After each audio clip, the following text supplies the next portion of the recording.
세계 명작 톨스토이의 바보 이반.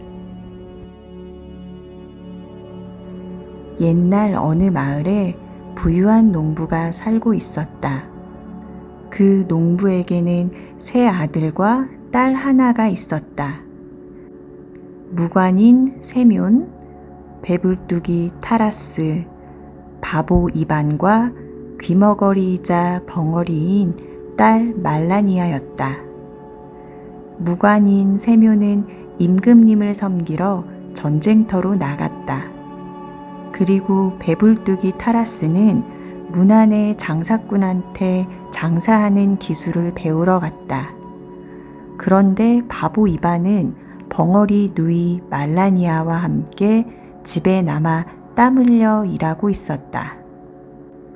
전쟁터에서 공을 세운 세묨은 높은 벼슬과 논과 밭을 얻고 어느 귀족의 딸한테 장가를 갔다. 그런데 그는 돈도 많이 받고 논밭도 많아 넉넉한 살림살이인데도 늘 돈 때문에 쩔쩔맸다. 남편인 세묨이 벌어들이기가 바쁘게 귀족 행세를 하는 그의 아내가 물쓰듯 써버려 언제나 돈이 남아있을 날이 없기 때문이었다. 그래서 세묨은 남에게 논밭을 빌려주고 받는 세인 도조를 받으려고 농장으로 갔다. 그러나 관리인은 이렇게 말하는 것이었다. 나리, 도조는 드릴 수가 없습니다. 농기구가 없어서 농사를 지을 수가 없었거든요. 그 말을 들은 세묨은 도조 받기를 포기했다. 그러고는 그의 아버지에게로 갔다. 아버지는 부자이면서도 저에게 아무것도 주시지 않았습니다. 저에게 땅을 3분의 1만 주십시오. 툴툴거리며 이렇게 말했다. 그러는 넌 내게 한 푼이라도 보탠 적이 있었냐? 그런데 내게 땅을 3분의 1이나 나누어 달라고? 그러면 이반과 내 누이가 못마땅해 할 거다. 그의 아버지는 한마디로 거절했다. 하지만 아버지, 이반은 바보입니다. 그리고 누이란 애도 귀머거리에다 벙어리고 말이에요.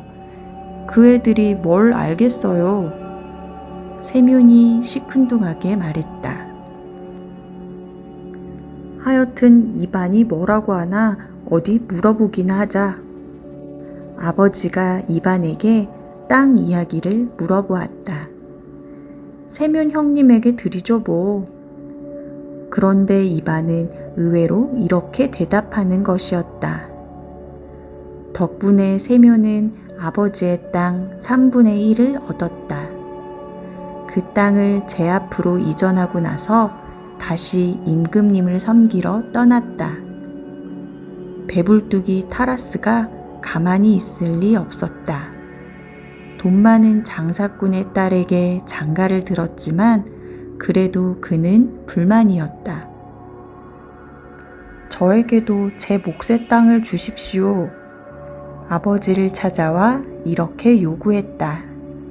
하지만 아버지는 타라스에게도 땅을 나누어 주고 싶지는 않았다. 내가 우리 집에 보태준 게 뭐가 있냐? 그리고 지금 집에 있는 것은 모두 이반이 번 것뿐이다. 난 그 애와 내 누이를 섭섭하게 할 수는 없다. 아버지는 세묨 때와 비슷한 말을 했다. 참 아버지도 저런 바보 녀석에게 무슨 재산이 필요합니까? 저 녀석은 장가도 갈 수 없을 텐데요. 벙어리인 말라니아도 마찬가지일 겁니다. 야, 이반, 나에게 곡식을 절반만 다오. 그리고 잿비수말 한 마리 하고.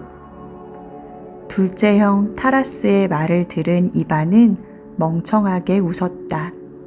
그러더니 그렇게 하세요 타라스 형님 하고 말하는 것이었다.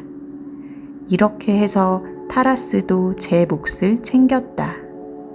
수마를 뺏긴 바보 이반은 늙어 빠진 암말 한 마리로 농사를 지었다. 그러면서 아버지와 어머니를 극진히 모셨다.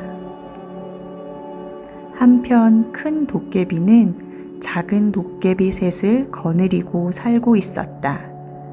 큰 도깨비는 이들 삼형제가 아무 말다툼도 하지 않고 재산을 의족해 나누어 가진 것이 못마땅했다. 그래서 그는 작은 도깨비 셋을 큰 소리로 불렀다. 얘들아, 너희들도 알고 있겠지? 세면이란 무관과 타라스란 배불뚝이, 그리고 이반이란 바보 녀석, 삼형제들 말이야. 알다마다요. 작은 도깨비들이 대답했다. 난 그 녀석들이 의족해 지내는 것이 배가 아프단 말이야. 특히 그 이반이란 바보 녀석은 꼴도 보기 싫거든. 그 녀석은 끊어지려고 하는 형제 사이의 정을 이어놓곤 해.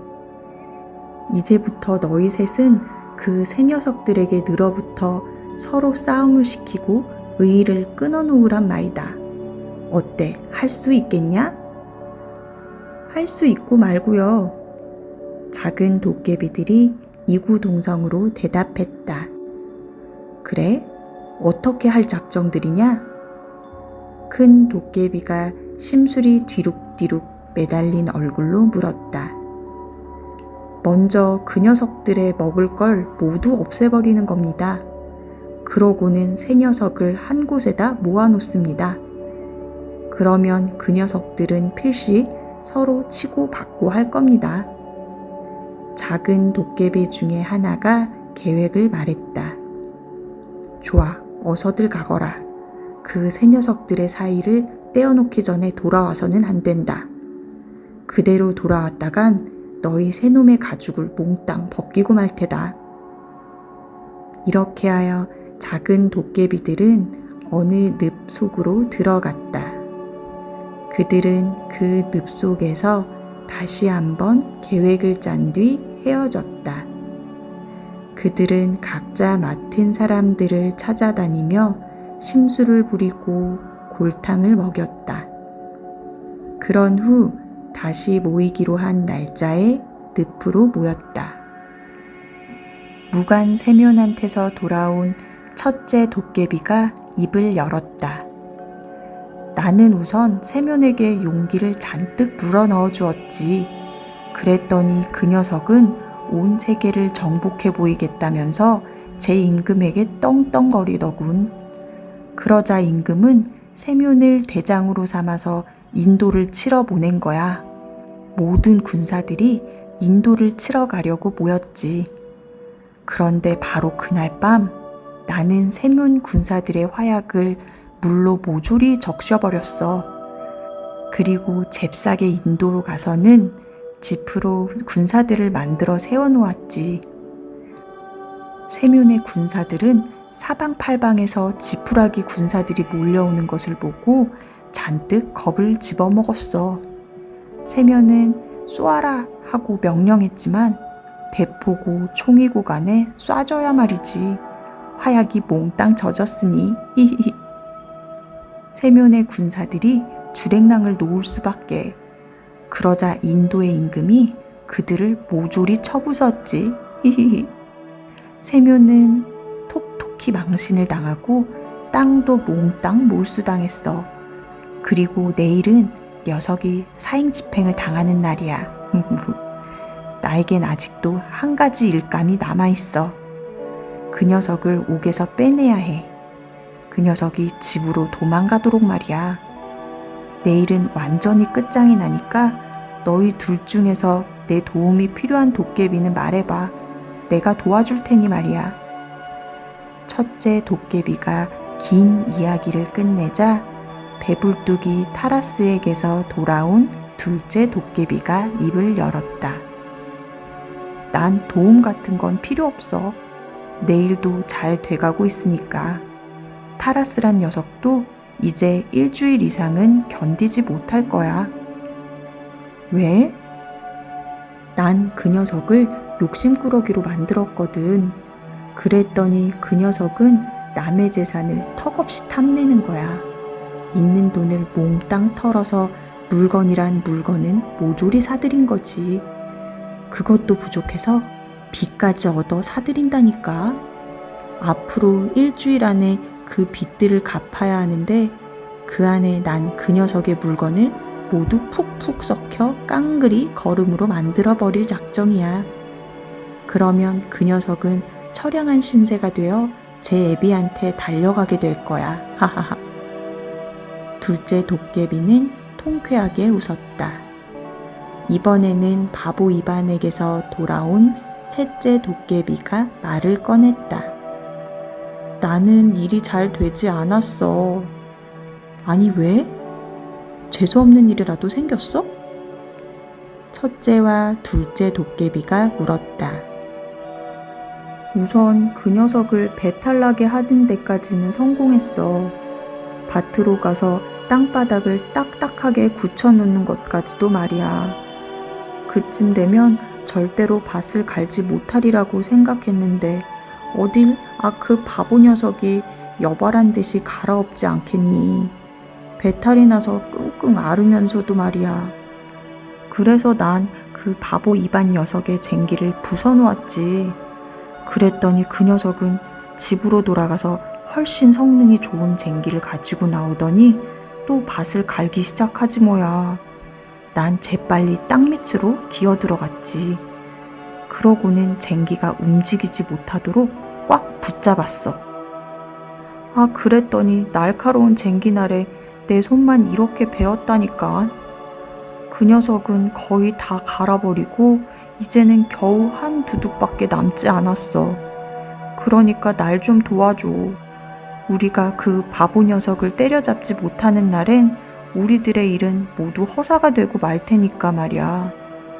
만약 그 바보가 농사를 짓게 되면 그들은 별로 곤란을 겪지 않게 될 거거든. 그 녀석이 두 형들을 부양하게 될 테니까 말이야. 그건 안 될 말이지. 내가 도와줄게. 걱정 마. 나도 도와줄 테니까. 첫째 도깨비와 둘째 도깨비가 기꺼이 약속했다.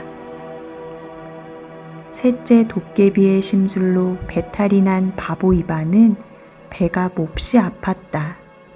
하지만 나머지 한 두둑의 밭을 갈아엎어야만 했다. 배가 아파 견딜 수가 없었지만 꾹 참고 밭을 갈기 시작했다. 그런데 나무 뿌리에 걸리기라도 한 것처럼 쟁기가 나가지 않았다. 작은 도깨비가 쟁기줄에 매달려서 있는 힘껏 버티고 있기 때문이었다. 참 이상한 일도 다 있군. 나무 뿌리에 걸렸나? 이반은 혼잣말을 하면서 흙 속에다 손을 집어넣었다. 이크! 무엇인가 뭉클한 것이 손에 잡혔다. 그는 그것을 움켜잡아 밖으로 끌어냈다. 아니 이게 뭐야? 나무 뿌리 같은 새까만 것이었는데 그 위에서 무언가 꿈틀거리고 있었다. 자세히 살펴보니 그것은 다름 아닌 작은 도깨비였다. 뭐 이런 게 다 있어? 이반은 작은 도깨비를 내리쳐 박살을 내버리려고 했다. 그러자 작은 도깨비가 소리를 지르면서 제발 살려주십시오. 그 대신 원하는 건 무엇이든 해드리겠습니다. 하고 말했다. 그래? 네, 그저 말씀만 하십시오. 난 지금 배가 아프거든. 낫게 할 수 있겠니? 그럼요, 할 수 있고 말고요. 어디 그럼 낫게 해보렴. 네, 조금만 기다리십시오. 작은 도깨비는 밭 위에 몸을 구부리고서 손톱으로 뒤져가며 무엇인가를 찾았다. 이윽고 세 갈래의 조그만 뿌리를 쑥 뽑더니 그것을 이반에게 건네며 말했다. 여기 있습니다. 이걸 한 갈래만 삼키시면 씻은 듯이 나을 겁니다. 이반은 작은 도깨비가 시키는 대로 했다. 그러자 금방 복통이 싹 가셨다.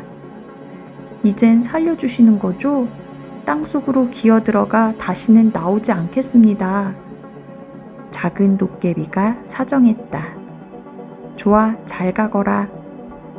이반의 말이 채 끝나기도 전에 작은 도깨비는 물속에 던진 돌처럼 땅속으로 모습을 감추어 버리고 말았다. 그 자리엔 하나의 구멍만 남아있을 뿐이었다. 이반은 나머지 나무 뿌리를 모자 속에다 쑤셔 넣었다. 그리고는 마지막 이랑을 갈아엎고 나서 집으로 돌아왔다. 맏형인 무관세뮨이 그의 아내와 함께 저녁을 먹고 있었다. 전답을 모조리 몰수당한 세뮨는 옥에서 가까스로 도망쳐 나와 아버지의 빌부터 살셈으로 급히 달려온 것이었다. 이반아, 난 너와 함께 살려고 왔다. 새 일자리가 나설 때까지 나와 너의 형수를 좀 먹여다오. 세뮨이 이반에게 말했다. 형님, 그렇게 하세요. 염려 말고 여기서 사세요. 이반이 이렇게 말하며 식탁 의자에 걸터 앉았다. 아유, 이 고약한 냄새. 세뮨의 아내가 얼굴을 찡그리며 코를 쥐었다. 그러자 남편인 세뮨이 이반에게 말했다. 이반아, 방금 내 형수가 한 말을 들었지? 내게서 나는 거름 냄새와 흙 냄새가 싫다고 하니 너는 문간에서 먹었으면 좋겠다. 아, 그렇게 하죠 뭐. 이반이 말하며 빵과 겉옷을 집어들었다. 그렇지 않아도 난 밤 순찰을 나가야 해요. 말에게 먹이도 주어야 하고요. 이반은 밖으로 나갔다. 세뮨을 골탕 먹인 첫째 도깨비는 셋째 도깨비를 찾아왔다. 이반을 골탕 먹이는 일을 돕기 위해서였다. 어디로 갔지? 약속한 밭으로 와서 여기저기 찾아보았으나 셋째 도깨비는 꼬리도 보이지 않는 것이었다. 그저 구멍만 하나 뚫려 있었다. 이거 아무래도 심상치 않은데?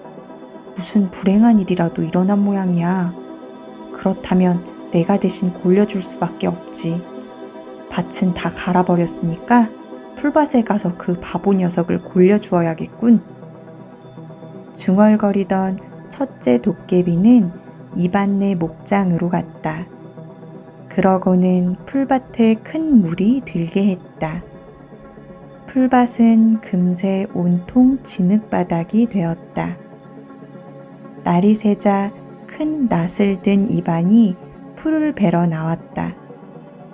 그러나 몇 번 낫질을 하지 않았는데도 낫에 날이 묻어져 풀을 벨 수가 없었다. 물론 첫째 도깨비의 심술 때문이었다. 이거 이상한데? 그렇게 잘 들던 낫이 웬일일까? 집에 가서 숫돌을 가져와야겠군. 아예 빵도 준비해 와야겠어. 일주일이 걸리더라도 다 배기 전에는 여기서 떠나지 않겠어. 모두 베어버리고 말 테야. 이반은 급히 집으로 돌아갔다. 제기랄, 정말 바보 녀석이로군. 무슨 다른 수를 쓰든지 해야지 안 되겠는걸? 그가 돌아가자 첫째 도깨비는 다른 방법을 궁리하기 시작했다. 이반이 숫돌을 가지고 돌아왔다. 낫을 간 뒤 다시 풀을 베기 시작했다. 첫째 도깨비는 풀 속으로 몰래 기어 들어갔다. 그러고는 낫의 휘어진 부분을 붙잡고 흙 속에 처박았다. 이반은 몹시 힘이 들었다. 그러나 가까스로 일을 끝냈다. 이제 풀밭에 한 귀퉁이만 남았을 뿐이었다. 첫째 도깨비는 얼른 풀 속으로 기어 들어갔다. 이번에는 손가락이 잘리는 한이 있더라도 베지 못하게 하겠어. 단단히 벼르며 이반이 오기만을 기다렸다. 이반은 또 풀을 베기 시작했다. 그런데 어쩐지 낫이 말을 잘 듣지 않는 것이었다. 약이 바짝 오른 이반은 낫을 힘껏 내둘렀다. 이크! 기겁을 한 첫째 도깨비는 덤불 속으로 몸을 숨겼다. 그러나 마구 휘두르는 이반의 낫에 꼬리가 반이나 잘라졌다. 두고 보자, 바보 이반 녀석. 첫째 도깨비는 이를 갈았다. 잔뜩 쌓아놓은 호밀 가리 속으로 기어들어갔다. 그리고는 호밀을 푹푹 썩게 했다. 호밀단은 썩으면서 열을 냈다. 따뜻해진 호밀단 속에서 첫째 도깨비는 저도 모르는 사이에 그만 꾸벅꾸벅 졸기 시작했다. 한편 이반은 호밀단을 나르기 위해 벙어리 누이와 함께 수레를 끌고 왔다. 이게 뭐야? 수레에 호밀단을 옮겨 싣던 이반은 깜짝 놀랐다. 그는 꾸벅꾸벅 졸고 있는 첫째 도깨비를 움켜쥐었다. 그러자 그 도깨비는 버둥거리면서 도망치려고 애썼다. 야, 이 못된 놈아, 다시는 나타나지 않겠다고 했잖아. 아니에요, 내가 아니에요. 나는 당신의 형님이신 세면한테 있었던 놈이에요. 이놈, 한번 혼 좀 나봐라. 이반이 그 도깨비를 내리쳐 박살을 내려고 할 때였다. 한 번만 살려주세요. 이제 다시는 나오지 않겠습니다. 놓아주시기만 하면 당신이 원하는 것은 뭐든지 해드리겠습니다. 첫째 도깨비가 이렇게 말하며 사정하는 것이었다. 그래? 네가 할 수 있는 일이 무엇이지? 이반이 물었다. 나는 무엇으로라도 군사를 만들어낼 수 있습니다. 군사? 그까짓 게 내게 무슨 필요가 있니? 필요가 없다니요? 그들은 무슨 일이든 할 수 있습니다. 노래도 부를 수 있단 말이지? 그럼요. 좋아, 어디 한번 만들어 보렴. 이반이 말했다. 그러자 첫째 도깨비는 호밀단을 한 단 들어 땅바닥에다 반듯하게 세우더니 내 종이 이르는 말이노라. 다발이 아니고 호밀집 수만큼의 군사가 되어라. 하고 소리쳤다. 그러자 이게 웬일인가? 호밀단이 산산이 흩어지더니 많은 군사가 되는 것이었다. 그거 참 신기하구나. 이반은 웃음을 터뜨리며 좋아했다. 이제 저를 놓아주시는 거죠? 안 돼. 다시 호밀단으로 되돌리는 방법을 가르쳐 주어야 해.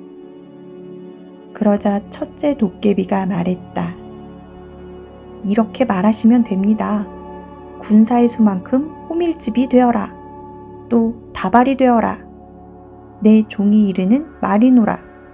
어디 한번 해보십시오.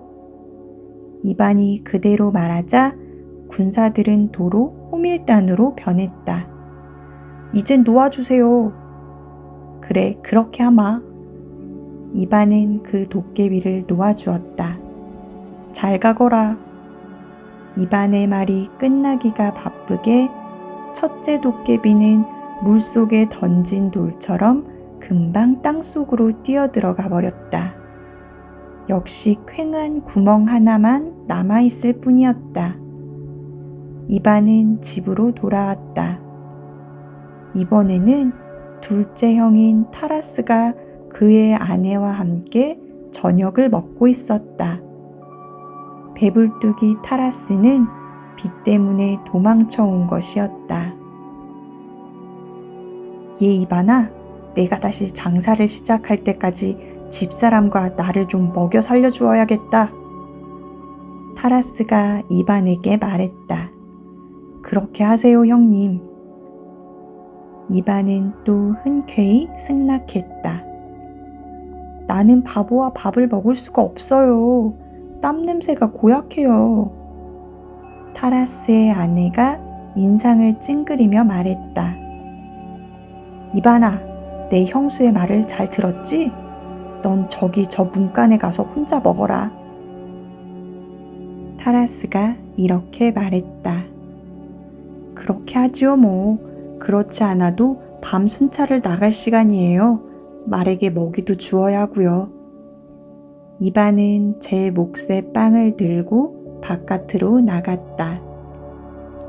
한편 둘째 도깨비도 이반의 밭으로 왔다. 타라스처럼 바보 이반을 골탕 먹이기 위해서였다. 동료들을 찾아 밭을 헤맸으나 아무도 없었다. 그저 퀭하게 뚫린 구멍만 발견했을 뿐이었다. 풀밭에서는 반쯤 잘린 도깨비 꼬리 하나를 발견했다. 그리고 호미를 베어낸 밭에서도 또 하나의 구멍을 발견했다. 아무래도 심상치 않은데? 동료들의 신상에 화가 미친 모양이야. 내가 그들을 대신해서 그 바보 녀석을 혼내줘야겠어. 둘째 도깨비는 마음을 다잡았다. 그리고 이반을 찾아 헤맸다. 옳지, 그 바보 녀석이 저기 있군. 그는 숲속에서 나무를 베고 있는 이반을 찾아냈다. 함께 사는 것이 옹색하게 느껴진 두 형은 자기네가 살 집을 지어달라고 이반에게 부탁했다. 그래서 이반은 그 새 집을 짓기 위한 나무를 베고 있는 것이었다. 숲속으로 달려간 둘째 도깨비는 나무 위로 기어 올라갔다. 그러고는 이반이 나무를 베어 눕히는 것을 회방하기 시작했다.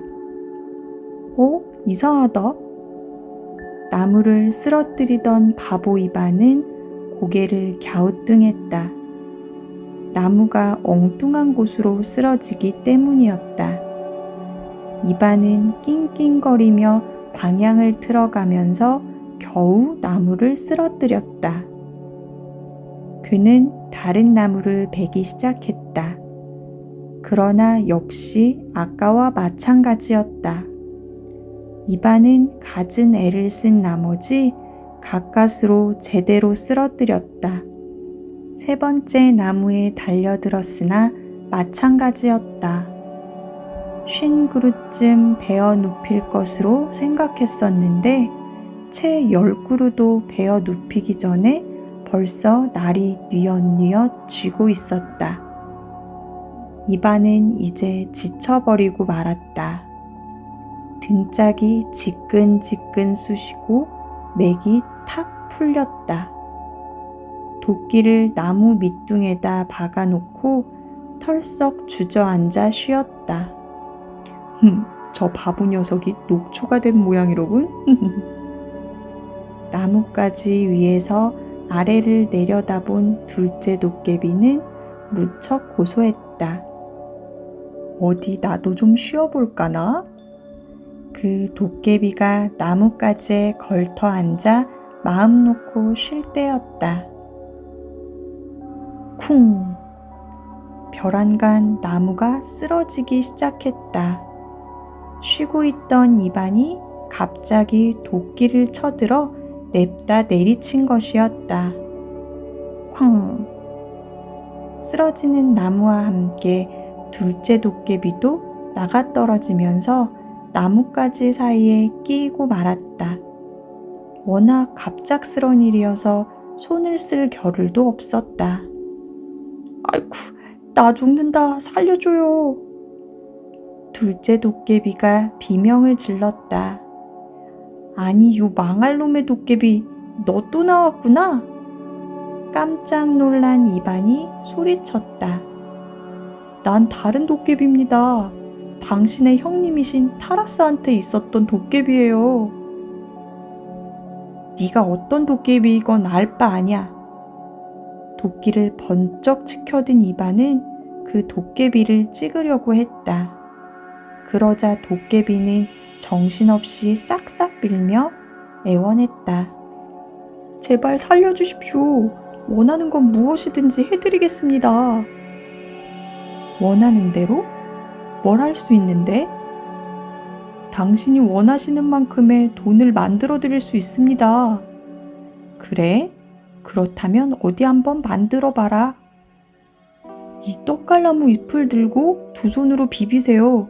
그러면 금화가 땅바닥에 떨어질 테니까요. 둘째 도깨비가 이반에게 가르쳐 주었다. 이반은 떡갈나무 잎을 비벼보았다. 누런 금화가 우수수 쏟아졌다. 이야, 거의 희한한데? 이젠 절 놔주세요. 그래, 그렇게 하지. 이반은 그 도깨비를 나뭇가지에서 빼내주었다. 잘 가거라.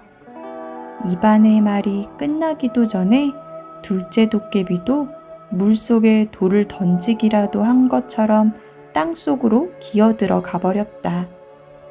역시 퀭한 구멍 하나만을 남기고. 형제들은 집을 지어서 따로따로 살았다. 어느 날 이반은 잔치를 벌였다.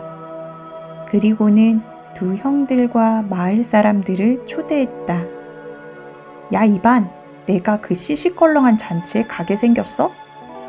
농사꾼들 잔치가 오죽하려고? 세면과 테라스 형은 빈정거리기만 할 뿐이었다. 형님들을 위해서 맛있는 음식을 많이 장만했는데 이반은 섭섭했지만 하는 수 없었다. 이웃의 농부며 아낙네들에게 잔치를 베풀었다. 또 저도 실컷 마셨다. 식기가 오르자 춤놀이가 벌어진 한 길로 나갔다. 춤놀이판으로 다가가선 자기를 칭찬해달라고 졸랐다. 나를 칭찬해주면 여지껏 한 번도 구경하지 못한 것을 여러분들에게 주겠어요. 그 말을 들은 아낙네들이 웃음을 터뜨렸다. 이반이 최고야. 이반은 정말 멋있어. 이렇게 거짓 칭찬을 받은 이반은 귀 밑까지 입이 찢어졌다. 조금만 기다려요. 금방 가져올게요. 신바람이 난 이반은 씨앗 상자를 안고 숲속으로 뛰어갔다. 어머, 저 바보가 어딜 가는 거지? 뒤가 급한 모양이야. 아낙네들이 깔깔 웃었다. 그리고 나서 다시 춤을 추기 시작했다. 한창 추고 있는데 무엇인가를 가득 채운 씨앗 상자를 들고서 이반이 되돌아오는 것이었다. 지금 나누어 줄까요? 이반이 아낙네들을 향해 소리쳐 물었다. 그래요. 뭘 주려고 그렇게 큰 소리예요? 아낙네들이 픽픽 웃으며 그를 쳐다봤다. 그러자 이반은 금화를 한 주먹 아낙네들에게 확 던졌다. 금화다! 갑자기 소란이 일어났다. 그것을 줍기 위해 아낙네들이 우르르 몰려들었다. 농부들도 달려왔다. 서로 먼저 주우려고 아우성을 쳤다. 어떤 노파는 깔려 죽을 뻔했다. 더 줄 테니까 밀지들 말아요. 껄껄 웃고 난 이반이 금화를 또 흩뿌렸다. 많은 사람들이 벌떼처럼 몰려왔다. 이반은 상자에 있는 금화를 몽땅 뿌려버렸다.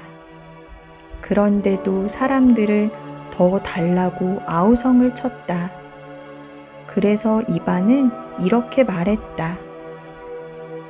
이제 다 털어버렸어요. 이 다음에 또 줄게요. 자, 이젠 신나는 노래를 불러봐요. 아낙네들은 노래를 부르기 시작했다. 당신네들 노래는 시시해요. 하며 이반이 투덜거렸다. 그럼 어떤 노래가 좋죠? 아낙네들이 물었다. 조금만 기다려요. 금방 내가 보여줄 테니까. 이렇게 말한 이반은 헛간으로 들어갔다.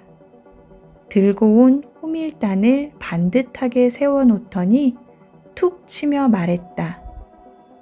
내 종이 이르는 말이노라. 다발로 있을 게 아니라 호밀집의 수만큼 군사가 되어라. 그러자 호밀단은 산산이 흩어지더니 군사로 변했다. 북치는 사람은 북을 둥둥 두드렸다. 나팔수가 나팔을 불기 시작했다. 군사들아, 노래를 불러라. 이반이 명령하자 군사들은 우렁차게 노래를 부르며 한 길로 나갔다. 아니, 이게 웬일이야? 세상에 이런 일이. 사람들은 깜짝 놀랐다. 군사들의 노래는 점점 드높아졌다.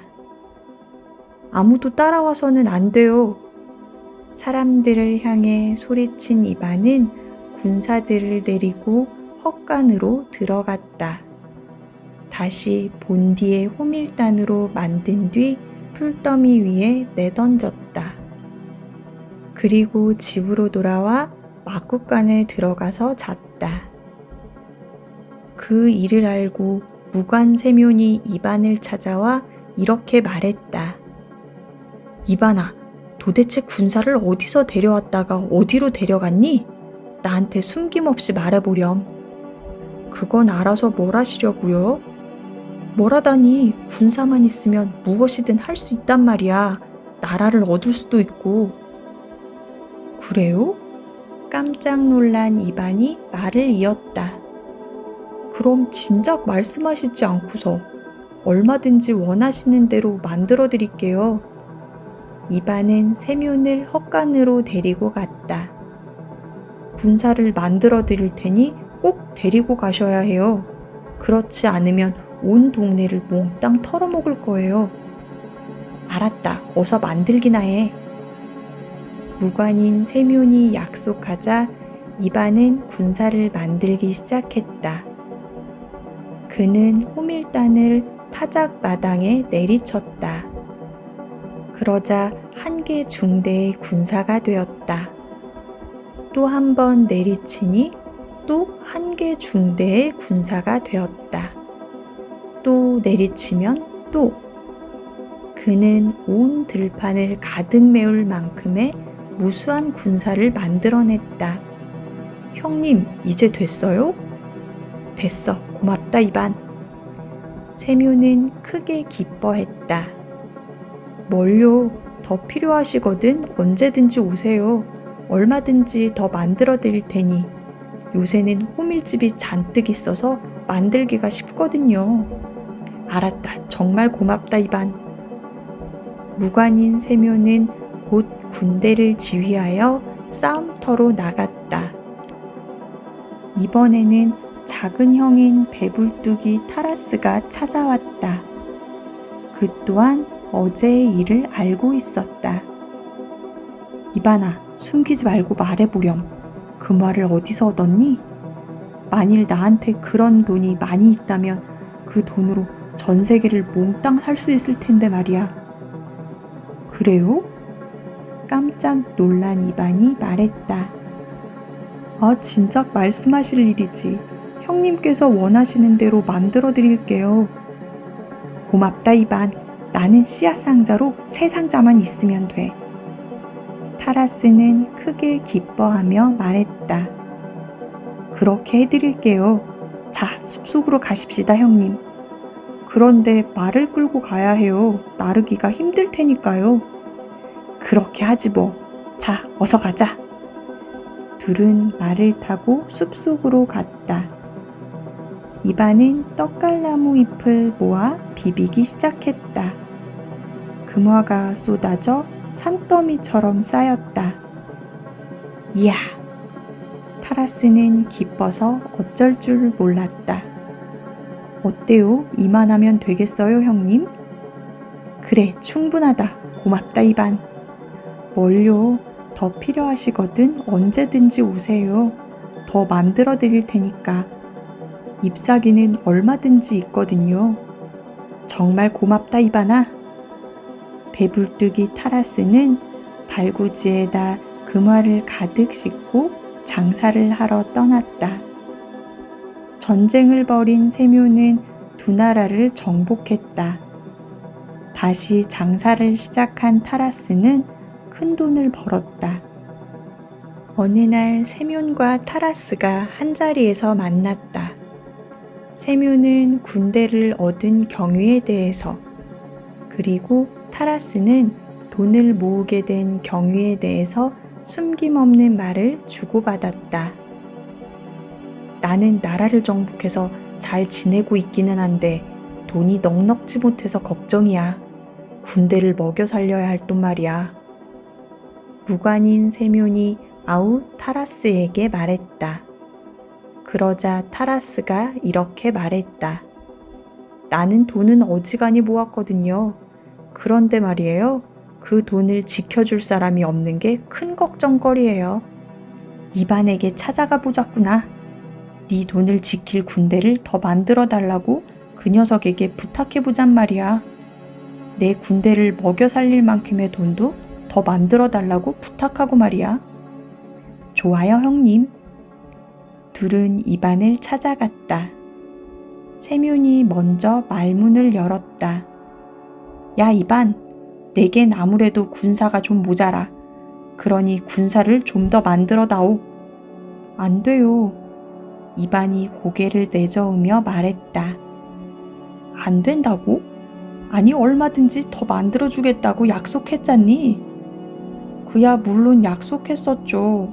하지만 더는 만들지 않겠어요. 야, 이 바보 녀석아, 어째서 만들지 않겠다는 거냐? 형님의 군사가 사람을 죽였기 때문이에요. 며칠 전에 내가 길가에 밭을 갈고 있는데 한 아낙네가 너를 지고 가면서 엉엉 울고 있지 않겠어요? 그래서 내가 그 까닭을 물어봤죠. 그랬더니 세면의 군사가 전쟁터에서 내 남편을 죽였어요. 하고 대답하는 것이었어요. 군대라는 건 노래를 부르는 것으로만 알고 있었는데 사람을 죽였다잖아요. 그래서 난 더 이상 군대를 만들지 않기로 했어요. 이반은 고개를 내저으며 군사를 만들어내려고 하지 않았다. 배불뚝이 타라스도 금화를 더 만들어 달라고 간청하기 시작했다. 안 돼요. 이제는 금화도 더 만들지 않겠어요. 이반은 역시 고개를 살래살래 저었다. 아니, 왜 그러니? 너는 얼마든지 만들어주겠다고 약속했잖니? 그야 물론 약속했었죠. 하지만 이제 더는 만들지 않겠어요. 야, 이 바보 녀석아, 어째서 만들지 않겠다는 거냐? 형님의 금화가 미하일 로브나에게서 암소를 빼앗아갔기 때문이에요. 암소를 빼앗았다고? 미하일 로브나한테는 암소가 한 마리 있어서 그 집 어린애들은 맛있게 우유를 마시곤 했어요. 그런데 어찌 된 일인지 요즘에 와서 그 애들이 나한테 우유 좀 달라고 졸라대는 거예요. 그래서 나는 그 애들한테 물어봤죠. 너희 집 암소는 어떻게 했니? 하고 말이에요. 그랬더니 끌려가 버렸다는 거예요. 어떤 놈이 끌고 갔는데? 하고 또 물었더니 배불뚝이 타라스네 마름이 찾아와서 엄마에게 금화 샌입을 주고 억지로 끌고 갔어요. 우리들은 이제 우유를 마실 수가 없게 되었어요. 마실 것이라고는 하나도 없어요. 하고 말하더군요. 나는 형님이 그 금화를 좋은 데에 쓸 줄 알고 있었는데 어린애들한테서 암소를 빼앗아가 버리다니. 형님에게 금화 따윈 더 만들어드리지 않겠어요. 바보 이반은 황소 고집을 부렸다. 두 형은 허탕을 친 채 떠났다. 그들은 어떻게 서로 도와 나갈 것인지에 대해서 상의했다. 세묘니 말했다. 이렇게 하자꾸나. 너는 나에게 군대를 먹여 살릴 돈을 주고 나는 너에게 돈을 지킬 군대를 주기로 하자. 그게 좋겠어요, 형님. 타라스가 동의했다. 두 형제는 가지고 있는 것을 서로 나누어 가졌다. 둘 다 부자가 되었으며 임금도 되었다. 그러나 이반은 시골의 그 집에서 살았다. 부모를 모시면서 벙어리 누이와 함께 부지런히 일했다. 한 번은 이런 일이 있었다. 이반네 늙은 개가 병이 나고 몸이 생겨서 다 죽게 되었다. 이반은 그 개를 무척 가엾게 여겼다. 하지만 지독한 피부병인 옴 때문에 가까이 갈 수가 없었다. 그래서 모자 속에 넣어두었던 빵을 던져주었다. 그런데 어쩌다 작은 도깨비가 준 조그만 뿌리가 한 갈래같이 떨어지게 되었다. 늙고 병든 개는 빵과 함께 그것을 주워 먹었다. 근데 이게 웬일인가? 개가 갑자기 생기를 되찾고 꼬리를 흔들며 컹컹 짖었다. 뛰어오르며 장난을 치기도 했다. 병이 씻은 듯이 나은 것이었다. 이반아, 도대체 이게 어찌 된 일이냐? 다 죽어가던 개가. 깜짝 놀란 부모가 물었다. 저는 무슨 병이든 낫게 하는 풀뿌리를 가지고 있어요. 그걸 이 개가 먹은 거예요. 이반이 대답했다. 오, 그거 참 신기하구나. 부모들은 감탄하지 않을 수 없었다.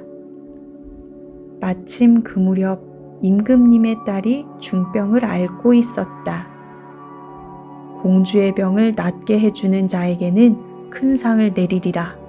만일 그가 독신이라면 공주를 아내로 맞게 하리라. 임금은 전국 방방곡곡에 이런 방문을 붙이게 했다.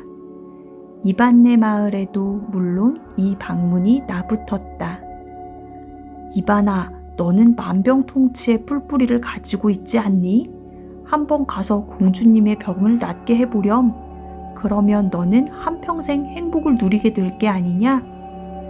부모들이 이반을 불러놓고 이런 말을 했다. 그렇게 하죠 뭐. 이반은 이렇게 대답했다. 그리고는 곧 떠날 채비를 했다.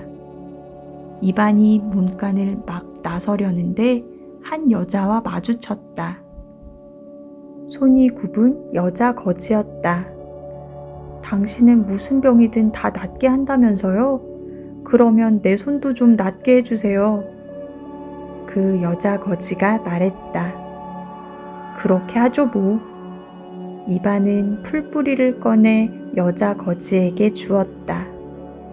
여자 거지가 그것을 삼키자 병이 나았다. 정말로 고맙습니다. 그녀는 눈물을 흘리며 기뻐했다. 그리고 기뻐서 손을 내두르며 사라졌다. 고맙긴요 뭘. 아프거든 언제든지 또 와요. 이렇게 말하며 서 있는 이반에게 아버지가 야단을 쳤다. 이 바보 같은 녀석아, 하나밖에 남지 않은 풀뿌리를 거지에게 주어버리다니. 공주님의 병은 무얼로 고칠 셈이냐? 이런 바보 녀석을 내가 낳다니. 어머니도 화를 냈다. 그러나 이반은 수레 위에 올라타고서 부랴부랴 떠났다. 이 바보 녀석아, 풀뿌리도 없는데 어딜 가겠다는 거야? 공주님의 병을 고치러 가는 길이에요. 아이고, 답답해라. 도대체 무얼로 병을 고친단 말이냐? 걱정하실 거 없어요. 그럼 다녀오겠어요. 이반은 말을 몰았다. 그런데 이게 또 웬일인가? 이반이 궁궐에 닿자마자 공주의 병이 씻은 듯 나아버리는 것이었다. 임금님은 크게 기뻐했다. 이반을 불러들여 훌륭한 옷을 차려입혔다. 그리고 이반에게 말했다. 이제부터 그대는 짐의 사위로다. 황공하옵니다. 이반이 머리를 조아렸다. 그는 공주와 결혼했다. 그런데 오래지 않아 임금님이 죽고 이반은 그 자리를 물려받아 임금님이 되었다. 세 형제가 모두 임금이 된 것이다. 세 형제는 저마다 나라를 다스리며 잘 살았다. 맏형인 무관 세묘는 참으로 잘 살고 있었다. 그는 지프로 만든 군사를 바탕 삼아서 진짜 군사들을 모집했다. 그는 모집한 군사들을 훈련시켰다. 그에게 조금이라도 거스르는 자가 있으면 군사를 풀어 혼쭐을 내주었다. 그러자 모든 사람들이 그를 두려워하게 되었다. 그의 생활은 훌륭한 것이었다. 그의 눈에 띄는 것과 갖고 싶어 하는 것은 모두 그의 것이 되었다. 그가 필요로 하는 것은 무엇이건 군사들이 빼앗아 날라오기도 하고 데려오기도 하는 것이었다. 배불뚝이 타라스의 생활도 호화로웠다. 그는 이반에게서 얻은 돈을 미천 삼아 거액의 돈을 모았다. 임금인 그는 그럴싸한 제도를 만들어 놓았다. 인두세, 통행세, 거마세, 집신세, 간발세, 옥근세 등으로 백성들의 돈을 우려냈다. 백성들은 돈 많은 그에게 굽실거렸다. 돈이 아쉬운 사람일수록 별별 아첨을 다 떠는 것이었다. 바보 이반의 생활 또한 그리 나쁘지는 않았다.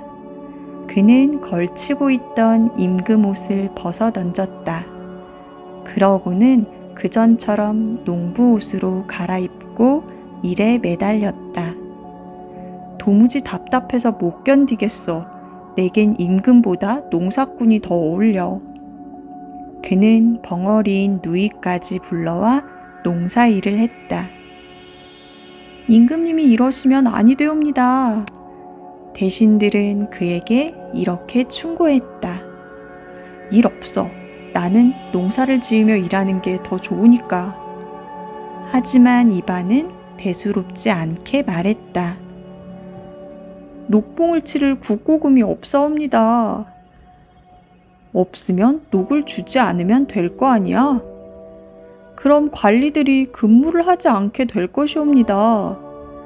마음대로 하라지 뭐. 근무하지 않아도 좋아. 오히려 잘된 일이야. 모두들 논밭에다 거름이나 내게 해. 대신들은 이반의 말에 기가 막혔다. 사람들이 이반에게 재판을 받으러 왔다. 그중 한 사람이 저자가 소인의 돈을 훔쳤사옵니다 하고 하소연을 했다. 그러자 이반은 그래? 저자가 돈이 필요했던 모양이로군. 그러니까 훔쳤겠지 뭐 하고 말하는 것이었다. 아니 무슨 임금이 저래? 임금이 아니고 바보야 바보. 저래도 임금님이라고 할 수 있나? 모든 사람들은 이반이 바보라는 것을 알게 되었다. 백성들이 임금님을 바라보며 비웃고 있사옵니다. 걱정이 된 왕비가 한숨을 쉬며 말했다. 아, 이롭소. 이반은 또 아무렇지도 않다는 듯 태연하게 말했다. 이반의 아내인 왕비는 생각하고 또 생각했다. 그런데 그녀 또한 바보였다. 제가 어찌 감히 남편을 거스를 수 있겠나이까. 이렇게 말한 그녀는 왕비의 옷을 벗어 옷장 속에 집어넣었다.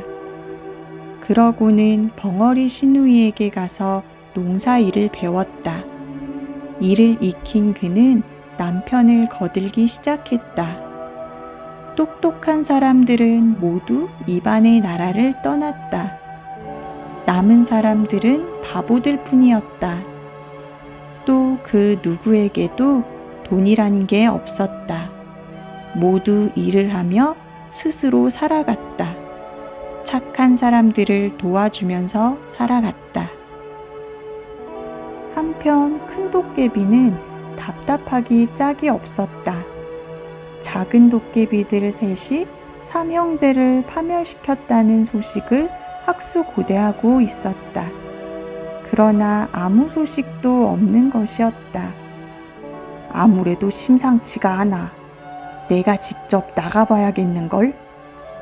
큰 도깨비는 작은 도깨비들을 찾기 위해서 여기저기를 헤맸다. 하지만 찾아낸 것이라곤 구멍 3개뿐이었다. 아무래도 당한 게 틀림없어. 내가 이러고 있을 때가 아니지. 그 애들 대신에 내가 복수를 해줘야겠어. 큰 도깨비는 이를 뿌드득 갈았다. 그는 먼저 무관인 세면의 나라에 가서 인도왕과 싸움을 붙였다. 그러고는 인도왕이 이기게끔 후원을 해주었다. 싸움은 보나마나 인도왕의 승리였다. 전쟁에 참패한 세묘는 정처 없이 도망쳐 다녔다. 한 놈은 해치웠어. 세면을 결단낸 큰 도깨비는 타라스 왕에게로 갔다. 장사꾼으로 둔갑한 큰 도깨비는 물건이란 물건은 모조리 샀다. 타라스 왕의 나라에는 이제 먹을 음식조차 없게 되었다. 그러자 잔뜩 화가 난 타라스 왕은 그 장사꾼을 국외로 내쫓았다. 그러나 장사꾼은 국경에 도사리고 앉아서 역시 똑같은 짓을 했다. 급기야 왕비까지 사려고 한다는 소문이 돌았다. 백성들은 먹을 것을 달라고 사방에서 아우성이었다. 완전히 주눅이 든 타라스 왕은 어떻게 해야 할지 갈피를 못 잡았다. 그러던 어느 날이었다. 형인 세면이 찾아와 이렇게 말했다. 타라스야, 좀 도와줘. 나는 인도왕에게 망하고 말았어. 그러나 배불뚝이 타라스도 백가죽이 등뼈에 붙을 지경이었다. 형님, 나도 이틀이나 꼬박 굶고 있어요. 타라스가 처량하게 말했다. 결국 타라스도 결단이 나고 만 것이었다. 녀석들 꼴 좋다. 큰 도깨비는 그렇게 고소할 수가 없었다. 두 형제를 거덜낸 큰 도깨비는 마지막으로 장수로 둔갑하여 이반에게 갔다. 임금께서 군대도 없이 지내신다는 것은 도저히 채통이 서지 않는 일이옵니다. 어명을 내리시기만 한다면 군사를 모아 훌륭한 군대를 만들어 올리겠사옵니다. 이번에는 장수로 둔갑한 큰 도깨비가 이반에게 권했다. 참 좋은 생각이오. 그럼 어디 만들어 보. 그리고 그들이 노래를 잘 부르도록 가르치시오. 나는 군사들이 노래하는 것을 좋아하니까. 이반은 대번에 승낙했다. 큰 도깨비는 이반의 나라를 돌아다니면서 지원병을 모집하기 시작했다. 군대에 지원하는 자는 누구나 보드카 한 병과 빨간 모자를 받게 될 거라고 선전했다. 그러자 바보나라의 바보들은 코웃음을 쳤다. 술 따윈 우리들에게 얼마든지 있단 말이야. 그리고 수두룩한 게 모자야. 그따위 것들을 받으려고 군대를 가? 누굴 바보라 하는 모양이군. 어느 누구 하나 군대를 지원하는 바보는 없었다. 그래서 장수로 둔갑한 큰 도깨비는 다시 이반을 찾아갔다. 군대에 지원하는 자들이 없사옵니다. 말을 듣지 않는 그 자들을 권력을 써서 몰아내야 할 줄로 아뢰오. 큰 도깨비의 말을 들은 이반은 또 쾌히 승낙하는 것이었다. 그렇게 하지 뭐. 그럼 권력을 써서 한번 몰아내보. 그 말을 들은 큰 도깨비는 전국에 포교령을 내렸다. 백성들은 모두 군사가 되어야 하며 만일 거역하는 자가 있으면 이반 왕께서 차명을 내릴 것이니라. 그러자 바보들이 장수에게 와서 따졌다. 군사가 안 되면 임금님께서 차명을 내리신다고 당신은 말씀하고 계십니다. 하지만 군인이 되면 어떻게 된다는 건 왜 말씀하시지 않는 겁니까? 군대에 나가면 목숨을 잃기도 한다는데 그게 정말인가요? 물론 그런 일이 없는 것도 아니지. 군인은 목숨을 바쳐 싸워야 하니까. 장수의 말을 들은 바보들은 펄쩍 뛰었다. 그럼 우리들은 군대에 가지 않겠습니다. 차라리 집에서 죽는 게 훨씬 낫습니다. 어차피 죽어야 한다면. 그러자 장수가 화를 벌컥 내며 말했다. 이 바보들아, 군인이 된다고 해서 꼭 죽는 것은 아니야. 어쨌든 군사가 되지 않으면 이반 왕에게 죽임을 당하고 말 것이다. 그래요? 곰곰이 생각하던 바보들은 임금인 바보 이반에게 물어보러 갔다. 장수께서 저희들에게 모두 군사가 되라고 명령하고 계십니다. 군대에 나가지 않으면 임금님께서 저희들을 차명시킬 것이라고 하셨다는데 그게 사실이옵니까? 바보들의 물음에 껄껄 웃고 난 이반이 대답했다. 내가 혼자서 어떻게 그대들을 차명할 수가 있단 말이오? 내가 바보만 아니었던들 그대들이 잘 알아들을 수 있도록 설명했으련만. 그러하오시다면 저희들은 군대에 나가지 않겠사옵니다. 뭐 그렇게들 하지. 나가기 싫으면 안 나가도 돼. 알겠사옵니다, 임금님. 바보들은 다시 장수에게 돌아갔다. 우리들은 군사가 되지 않겠어요. 모두가 이렇게 거절했다. 일이 글렀음을 직감한 큰 도깨비는 이웃의 타락한 왕을 찾아갔다. 이반 왕의 나라를 칩시다. 그 나라에는 곡식이며 가축이며 그 밖에 온갖 것이 풍부합니다. 그는 알랑거리며 타락한 왕을 부추겼다. 그것 참 좋은 생각이군. 타락한 왕은 이반의 나라를 치기로 했다. 대군을 이끌고 이반의 나라를 침공하기 시작했다.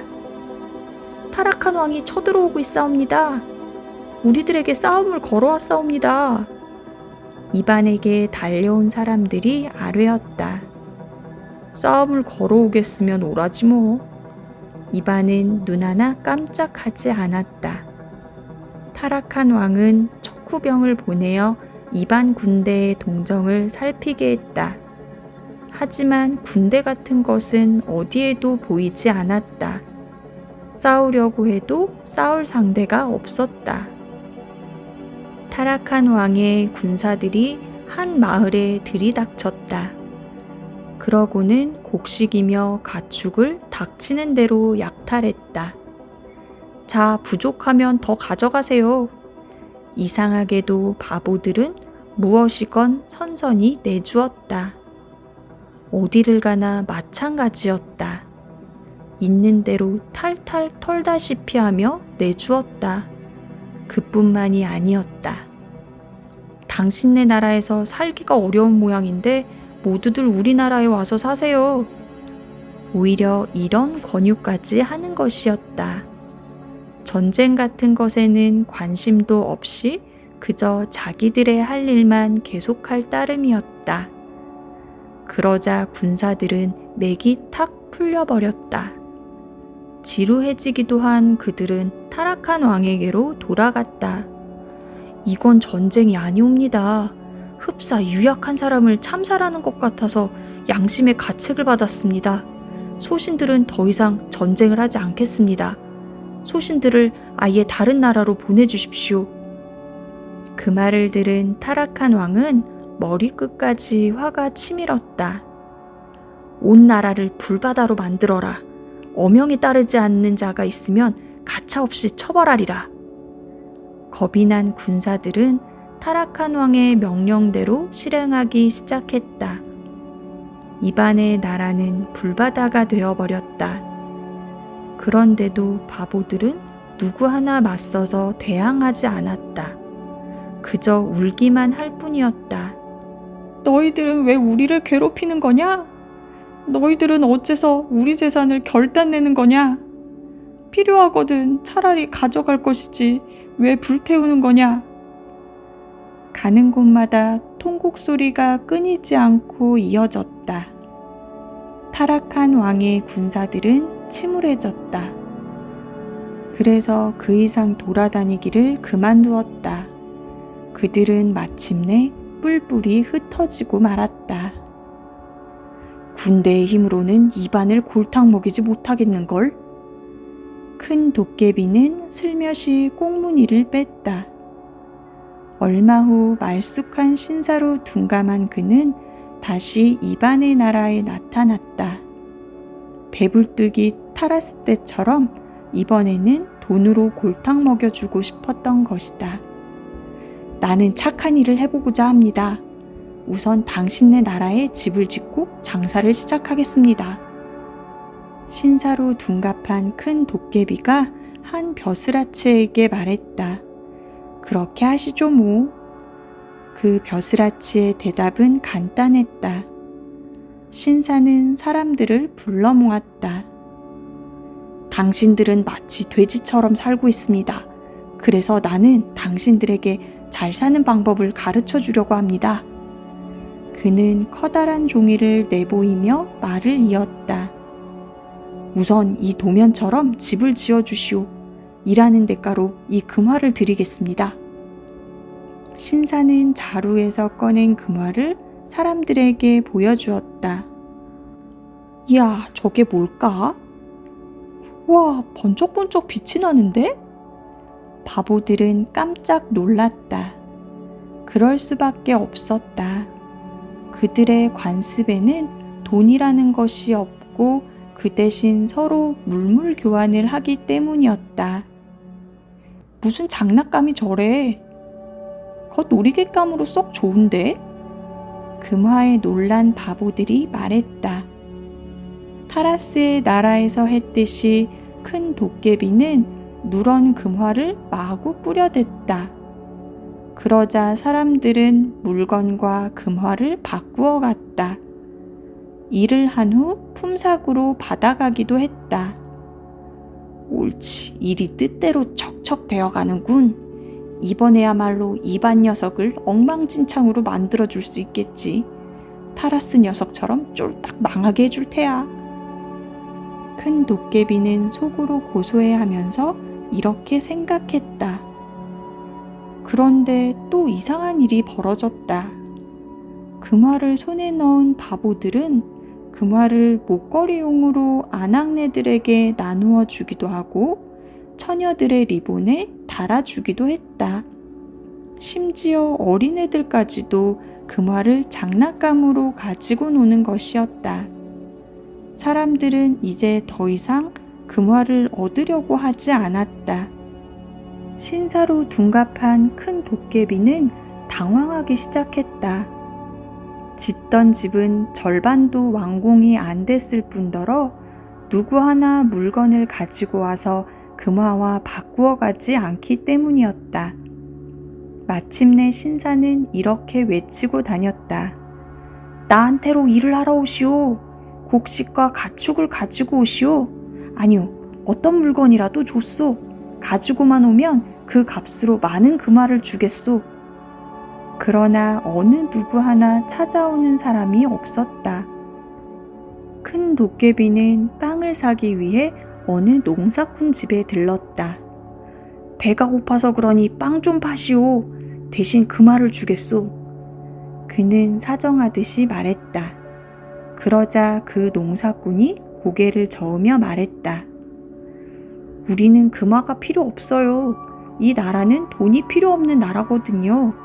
세금도 없는 나라니까요. 돈이 필요 없다고?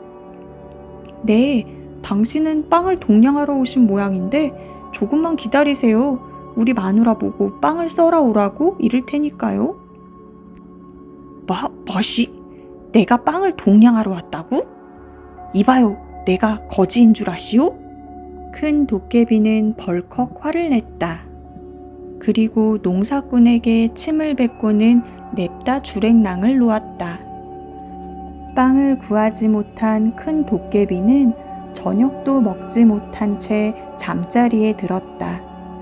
이젠 자기가 굶어 죽을 판이었다. 이 소식을 들은 이반이 사람들에게 말했다.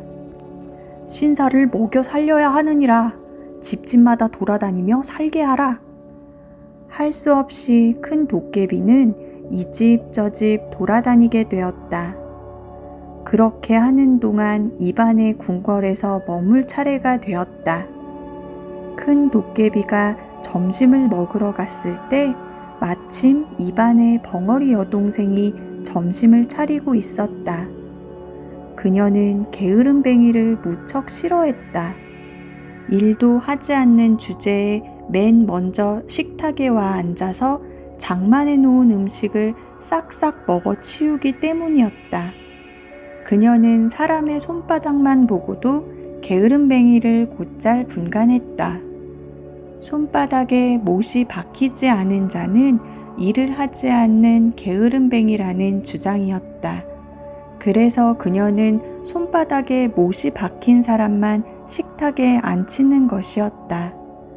못이 박히지 않는 사람에게는 먹다 남은 찌꺼기를 주고, 큰 도깨비가 식탁 머리에 앉자 그녀는 얼른 그의 손바닥을 살펴보았다.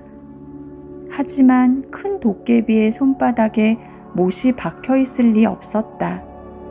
손은 깨끗하고 매끈하며 손톱이 길게 자라나 있었다. 벙어리 처녀는 무엇이라고 외쳐대더니 신사로 둔갑한 큰 도깨비를 식탁에서 끌어냈다. 그러자 이반의 아내가 이렇게 말했다. 기분 언짢게 생각하지 마세요. 우리 시누이는 손바닥에 못이 박히지 않은 사람은 식탁에 앉히지 않는답니다. 잠깐만 기다리세요. 먹다 남은 찌꺼기를 드릴 테니까. 그 말을 들은 큰 도깨비는 기가 막혔다. 나를 완전히 돼지 취급하는군. 이런 생각을 하니 은근히 화가 났다. 임금님 나라에는 모든 사람들에게 손으로 일을 시키는 어리석은 법률이 있나 봅니다. 어리석은 사람들은 그런 궁리밖에 할 수 없는 일이지요. 임금님, 영리한 사람은 무엇으로 일을 하는지 아시나이까? 큰 도깨비는 화풀이를 하려는 듯이 이반에게 물었다. 바보인 우리가 어찌 그런 걸 알겠는가? 우리들은 대개 손을 써서 일하고 있지. 이반은 오히려 자랑스럽게 말했다. 역시 여러분들은 바보시군요. 우리처럼 영리한 사람들은 머리를 써서 일하옵니다. 머리로? 이반이 놀라며 물었다. 네, 임금님. 하지만 손으로 일하는 것보다 몇배 값절 힘이 드옵니다. 때로는 머리가 빠개지는 수도 있으니까 말이옵니다. 큰 도깨비의 말에 이반은 잠시 생각에 잠겼다. 그는 또 물었다. 헌데 어찌 그대는 그렇게 제 자신을 괴롭히는가? 머리가 빠개지는 수도 있다니 과연 쉬운 일은 아니로다. 그보다는 차라리 손을 써서 일하는 게 더 쉽지 않겠는가? 그러자 큰 도깨비가 대답했다. 소신이 소신 자신을 괴롭히는 것은 바보인 여러분들을 불쌍히 여기기 때문이옵니다. 만일 소신이 자신을 괴롭히지 않는다면 여러분들은 영원히 바보가 되고 말 것이옵니다. 여러분들이 바보가 되기 전에 머리를 써서 일하는 방법을 가르쳐 드리겠사옵니다. 그래? 그럼 어디 가르쳐 주게. 손이 지쳤을 때 머리로 대신 일할 수 있다는 그 방법을 말일세. 알겠사옵니다, 임금님. 큰 도깨비가 약속했다. 훌륭한 신사가 나타나 여러분들에게 머리로 일하는 방법을 가르쳐 준다 하니 모두들 배우러 나오라. 머리로 일하면 손을 써서 일하는 것보다 훨씬 많은 일을 할 수 있다고 한다. 이반은 온 나라에 이와 같은 방문을 붙였다. 그러고는 높은 망대를 세우게 했다. 망대가 세워지자 거기에 반듯한 사닥다리를 걸치게 한 뒤 그 위에 단을 마련하게 했다. 방문을 본 사람들이 꾸역꾸역 모여들었다. 그러자 망대 위로 올라간 신사가 짓거리기 시작했다. 뭐 저래? 머리로 일하는 방법을 가르쳐 준다더니 잔소리만 하고 있잖아. 누가 아니래? 머리로 일하는 게 아니라 입으로 하는 모양이군. 바보들은 곧 시들해졌다. 잠시 바라보고 있던 그들은 제 일을 하러 뿔뿔이 흩어졌다. 큰 도깨비는 하루 종일 망대 위에 서 있었다. 다음 날도 내내 서 있었다. 어떻게 하면 일을 하지 않고도 살아갈 수 있는지에 대해서 말로만 짓거려댈 뿐이었다. 그는 몹시 배가 고팠다. 하지만 한 조각의 빵도 가져다 주는 사람이 없었다. 손보다 머리로 일을 훨씬 더 잘하는 사람이니까 제 빵은 얼마든지 만들 수 있으려니 하는 생각에서였다. 큰 도깨비는 이제 허기에 지쳐서 쓰러질 지경이었다. 하지만 꾹 참으며 단 위에서 줄곧 짓거려댔다. 그러나 사람들은 가까이 다가와 잠시 바라보고는 이내 또 이리저리 흩어져 갈 뿐이었다. 그래, 어떤가? 그 신사는 정말로 머리로 일을 해보이던가? 이반이 이따금 바보 백성들에게 물어보았다. 아니옵니다, 임금님. 아직은 여전히 짓거려대기만 할 뿐이옵니다. 아마 입으로 일하는 방법을 가르치고 있는 듯 하옵니다. 바보들은 뭐가 뭔지 통 납득이 가지 않는다는 말투였다. 큰 도깨비는 차츰 쇠약해지기 시작했다. 단 위에서 비틀거리던 그는 그만 기둥에 머리를 부딪히고 말았다. 그 모습을 보고 있던 한 바보가 이반의 아내에게 알렸다. 그러자 이반의 아내는 들에 나가서 일하고 있는 남편에게로 달려갔다. 신사가 드디어 머리로 일을 하기 시작한 모양이옵니다. 자, 구경하러 가시죠. 그게 정말이오? 이반은 급히 망대로 갔다. 큰 도깨비는 비틀거리면서 머리를 계속 기둥에 박는 것이었다. 바로 이반이 도착한 순간이었다. 큰 도깨비는 우당탕 요란한 소리를 내면서 거꾸러졌다. 그러더니 사닥다리를 따라 거꾸로 떨어져 내렸다. 한층 한층 발판을 세기라도 하듯이. 아하, 머리가 빠개지는 수도 있다고 언젠가 말하더니 그게 정말이었군. 이반이 머리를 끄덕이며 말했다. 사닥다리 아래로 굴러떨어진 큰 도깨비는 땅속에 머리를 쳐박고 말았다. 이반이 가까이 다가가자 벼란간 땅바닥이 쩍 갈라지는 것이었다. 그런데 이건 또 웬일인가? 갈라진 땅 사이로 큰 도깨비가 떨어져 들어가더니 그 자리에 커다란 구멍이 하나 남는 게 아닌가? 뭐 이런 게 다 있어? 이반이 구멍을 들여다보며 소리쳤다. 아니, 또 그놈이었잖아. 아니야, 그놈들의 애비가 틀림없어. 별 지독한 놈들이 다 있군. 이반은 긁적긁적 머리를 긁었다. 오늘날까지 이반은 살아있다. 다른 나라의 백성들이 그의 나라로 몰려오고 있다. 찾아온 두 형들도 그가 먹여 살리고 있다. 우리들을 좀 먹여 살려주십시오. 사람들이 찾아와서 이렇게 말하면 그렇게 하지 뭐. 와서들 살게나. 여기엔 없는 것 없이 얼마든지 있으니까 와서 마음 편하게들 살게나. 그러나 이 나라에는 꼭 하나의 습관이 있다. 손바닥에 못이 박힌 자는 식탁에 앉을 수 있다. 하지만 못이 박히지 않는 자는 먹다 남은 찌꺼기를 먹어야 하는 것이다.